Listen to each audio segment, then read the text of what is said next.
근 한 달 만에 내가 돌아왔다.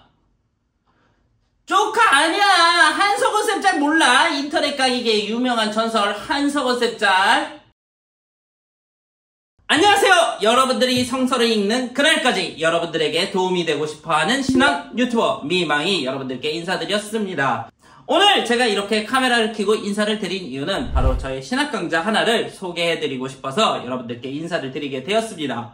그것은 무엇이냐? 바로 미망 신학 성서란 무엇인가? 라는 타이틀을 가지고서 여러분들과 함께 이 오리엔테이션을 좀 진행해보고자 합니다. 그렇다면 이 강의는 무엇이냐? 이 강의는 유튜브에서는 현재 제가 봤을 때는 없습니다. 성서의 형성사를 아주 처음부터 성서시대의 글쓰기부터 그리고 구약이 어떻게 정해졌고 또 유대교의 구약은 어떻게 정해졌으며 신약은 어떻게 정해졌고 또 여기에 있어서 논쟁이 되었던 책은 무엇이고 또 여기에 있어서 탈락한 책은 무엇이며 또 사본들이 현재의 성서를 어떻게 복원을 해 나가고 왜 사본들마다 특히 개역개정과 이제 표준 세번역마다 왜 자꾸 성서의 번역이 조금 더 달라지는가에 관련되어서 체계적으로 그리고 좀 한눈에 들어오기 쉽게 만든 강의입니다. 그렇다면 저는 왜 이 강의를 만들게 되었을까요? 사실 이 강의를 만들게 해준 가장 큰 동의는 바로 신천지 때문입니다. 제가 한번 이전에 이런 영상을 만들었습니다. 왜 사람들은 신천지로 넘어가는가에 관련되어서 영상을 한 편 만든 적이 있습니다. 이 영상의 주된 내용은 이거였습니다. 서울대 종교학과 박사과정에 있었던 한 분이 계셨습니다. 이분이 석사 논문의 주제로 잡았었던 것이 왜 개신교도들이 신종교, 신천지라는 신종교에 빠지게 되었는가라는 것을 주제로 석사 논문을 제출하였습니다. 그리고 그 논문에서는 다음과 같이 이야기를 하고 있습니다. 개종과 재개종 간증 자료에서 간증자들은 신천지로 개종하는데 가장 결정적인 영향을 끼친 것은 신천지의 말씀이었다라고 고백한다. 개종 전에 외부적 개인적인 결핍을 느끼고 있었던 간증자들은 신천지에서 말씀을 통해 그 결핍을 충족받을 수 있었기 때문에 개종한 것이라고 주장하며 기성교에서 특별한 결핍을 느끼지 못했던 신도들 또한 신천지 전도자의 계속된 접근으로 말씀을 듣게 돼도 다른 어떤 것들보다 말씀이 옳기 때문에 신천지로 개종하게 되었다라고 이렇게 이 석사 논문은 밝히고 있습니다. 자, 이렇게 되었을 때 저는 여기서 한 가지 의문을 가졌습니다. 한국교회가 성경 공부 안 하나요? 신학교에서 성경을 안 가르쳐 주나요? 아닙니다. 한국교회는 수, 목, 금 이 세 요일 중에 하루 정도는 꼭 성경 공부를 하는 교회들이 있으며 그리고 신학교에서도 어찌 되었건 신학생들이 공부를 안 해서는 문제이지만 어쨌든 신학적인 교육은 계속해서 이루어지고 있습니다. 그런데 이렇게 교회에서 성경 공부를 하고 또 신학교에서도 신학을 공부하는데 왜 우리는 계속해서 신천지에 대응을 못하고 신천지가 말 걸면 야 피해 혹은 신천지의 말씀을 듣고서 우와 진짜 완전 새롭다 라고 이렇게 바꿔서 표현하는 것일까요? 저는 여기에 있어서 한국교회의 성경 공부의 문제점은 방법론의 문제점이 있다라고 결론을 내렸습니다. 자, 우리가 흔히 한국교회에서 하는 방법론적인 공부 방법 무엇이 있을까요? 여러분들이 진짜 막 성경을 보고 이 성경을 보면서 아 여기서는 왜 이렇게 나왔고 왜 여기서는 저렇게 나왔냐 왜 성경에서는 창세기 1장과 2장의 내용은 왜 서로 다르지? 왜 이사야 안에서도 서로 약간의 문맥과 어휘의 다름이 느껴지지? 이런 거를 나누시나요? 아니면은 그냥 지금부터 왜 성경이 하나님 말씀인지를 찾아서 적으세요. 디모데후서 3장 16절에 있습니다. 하나님이 인간을 얼마나 사랑하셨는지 요한복음 3장 16절을 찾아서 적어보세요. 라고 이런 식으로 공부를 하십니까? 아마 대부분은 후자에 가깝게 공부를 하실 겁니다. 그리고 이 후자에 가깝게 성경 공부를 한다면 분명 장점은 있습니다. 저는 교리적인 성경 공부가 무조건 나쁘다고 생각하지는 않습니다. 왜냐하면 이 교리적 성경 공부는 내가 믿는 바에 있어서 가장 빠르고 가장 정확하게 교육을 할 수 있기 때문입니다. 그러나 여기에 있어서 너무 큰 단점이 두 가지가 존재합니다. 첫 번째 단점은 무엇이냐? 바로 그 교리 이해에는 성경에 대해서 전혀 모른다라는 것입니다.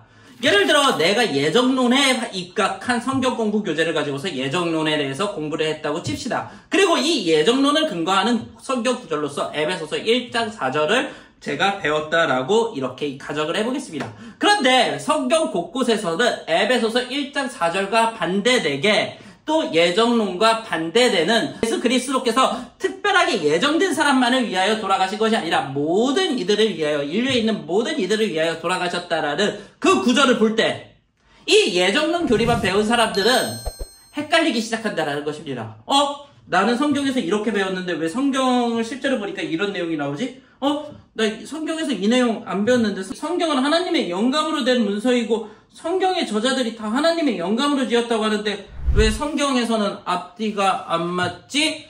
와 같은 그런 문제점들을 발생시킨다라는 것입니다. 그리고 두 번째 문제점은 성경에 대해서 과도하게 신비적이고 엄청난 무오한 권위를 불어넣음으로써 성경 구절 한 구절이 진짜 하나님의 숨결이 하고 이렇게 담겨져 있는 구절처럼 사람들이 생각한다라는 것입니다. 그리고 이러한 생각은 종국에 어떠한 해석을 낳느냐? 바로 하나님이 성경을 통해서 A라고 이야기를 하려고 했던 부분을 거기에 있어서 조금씩 잘라서 자기만의 해석을 만든다는 것입니다. 우리가 한창 유행했었던 단어가 있었습니다. 바로 팩트체크입니다. 이 사진을 보면서 우리는 한동안 팩트체크라는 거에 굉장히 민감하고 득달같이 달려들었습니다. 그런데 희한하게도 제가 만나본 기독교인들 중에서는 팩트체크 굉장히 중요하게 여기는 분들 많거든요. 특히 교회 일에 있어서. 그런데 성경에 있어서는 팩트체크를 별로 안 하시더라고요. 자, 예를 들어서 한번 이렇게 생각을 해보겠습니다. 욥기 23장 10절 나에게는 오직 그가 하시나니 그가 나를 단련하시려 이래 내가 정금같이 나아오리라.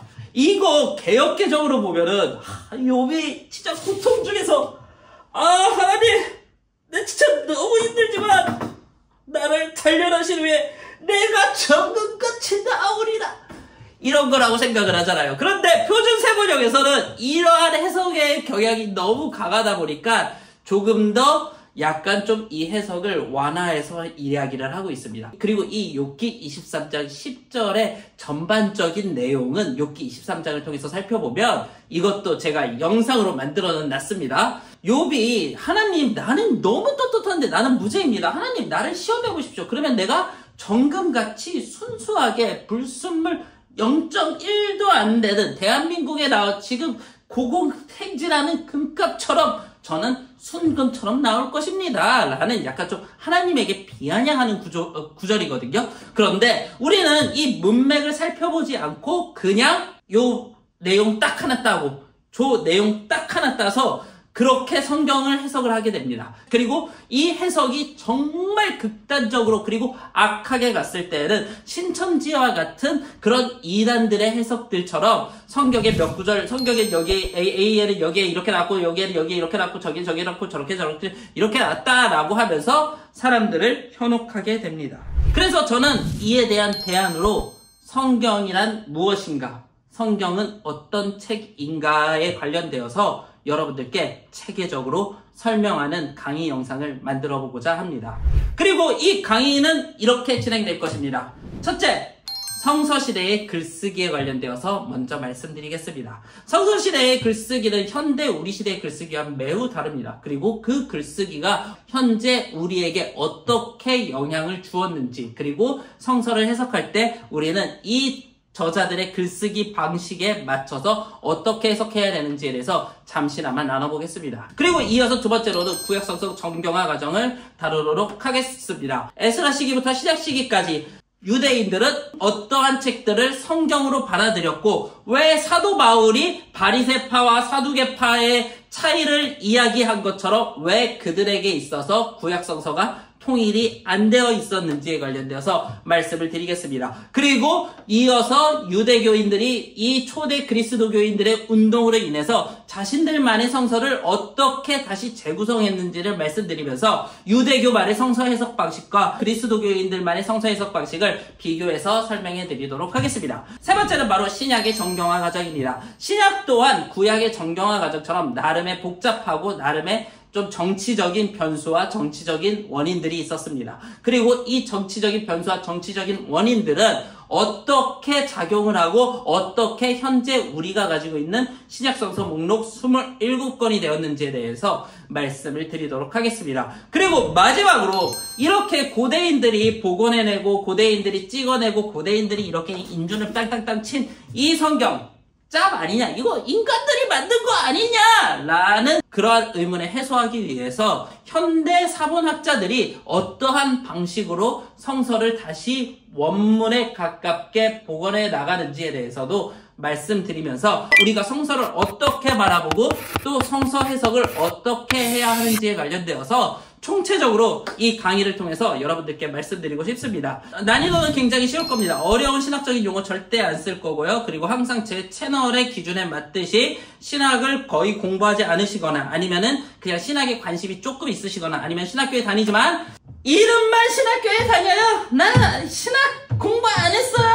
라고 하는 그런 분들에게 조금 동기부여가 될 수 있는 그러한 분들에게 조금 기초 지식을 쌓을 수 있는 그러한 강의 형태로 되어 있을 테니까 이 강의는 뭐 너무 어려울 거라고 생각하지 않으셨으면 좋겠습니다.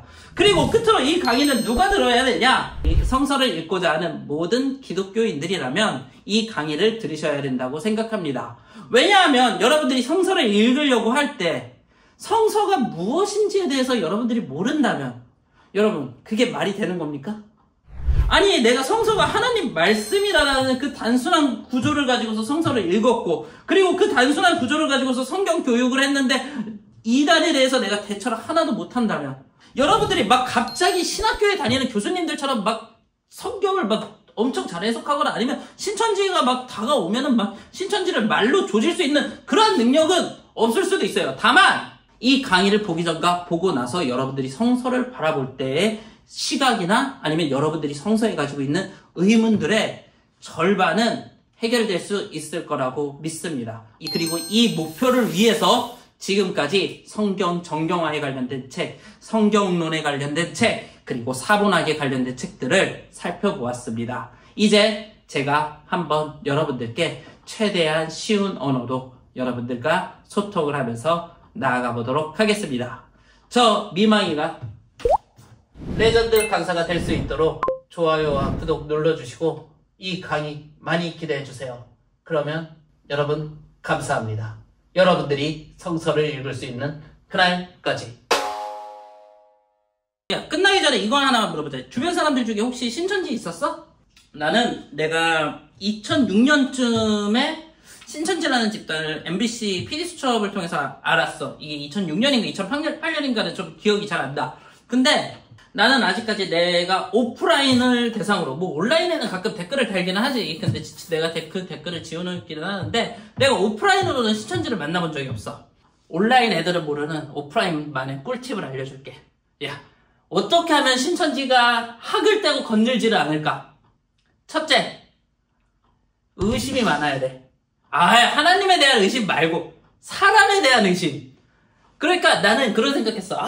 저 교수님 대단하다가 아니라 저 교수님이 저 자리에 오르기까지 얼마나 많은 비리를 저질렀을까? 저 교수님이 저 자리에 오르기까지 얼마나 많은 뒷돈을 태웠을까? 이런 것들에 대한 의심.